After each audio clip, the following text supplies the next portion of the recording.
Bismillahirrahmanirrahim. Assalamu alaikum. Welcome everyone to my channel Grammar's Word, where we delve into the fascinating world of grammar and language. Today we have an exciting topic to discuss: the use of be, being, and been. Now I know what you are thinking, but trust me, this is going to be a game changer for your English skills. Let's start our topic. Be is the base form of the verb and is typically used after the preposition to. Hope. I hope to be as wise as my father someday. Learn. She is learning to be less concerned about other people's opinions. Need. You need to be ready to leave by 6:30. Next, I will discuss plan. It means to make a detailed arrangement or outline of action to achieve a specific goal to prepare for a future event. We are planning to be in London from the 18th to the 23rd. Pretend. The children pretending to be superheroes. Promise. He promised to be there on time. Try. It means to make an effort or attempt to do something, often with the intention of achieving a particular result. Want. It expresses a desire or a wish to possess, achieve, or experience something. Be also used after should, could, and would. You should be ashamed.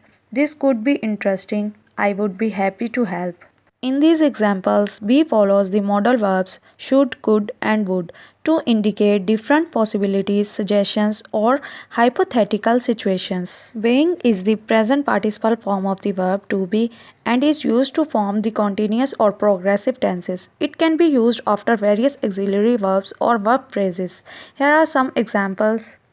We can't access the internet right now because the network is being restarted. When I said that dress does not look good on you, I was just being honest. In these examples, being is used in the continuous form to indicate an ongoing action or state at a specific point in time. It is used in combination with appropriate auxiliary verbs or verb phrases to convey different tenses and aspects. Being can also be used after certain verbs that are followed by the ing form, indicating ongoing or continuous action. Here are some examples. Enjoy being. She enjoys being outdoors.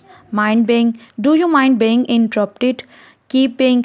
Keeping yourself. Don't change for anyone. In these examples, being is used after verbs like enjoy, mind, and keep to express ongoing or continuous action related to the subject. The verb form following a preposition depends on the specific verb and the grammatical structure of the sentence. While being can be used after certain prepositions, it is not a universal rule. Here are some examples to demonstrate the point. She is after being promoted. She is before being ready. They left without being seen. It is essential to consider the specific verbs and their usage after prepositions.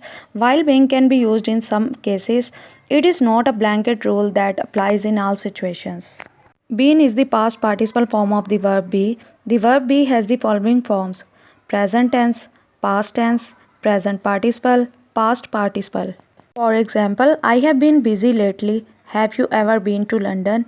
My car has been stolen. By the time she showed up, we had been waiting for an hour. The past participle form been is used after could have, should have, and would have to form the perfect conditional verb phrases.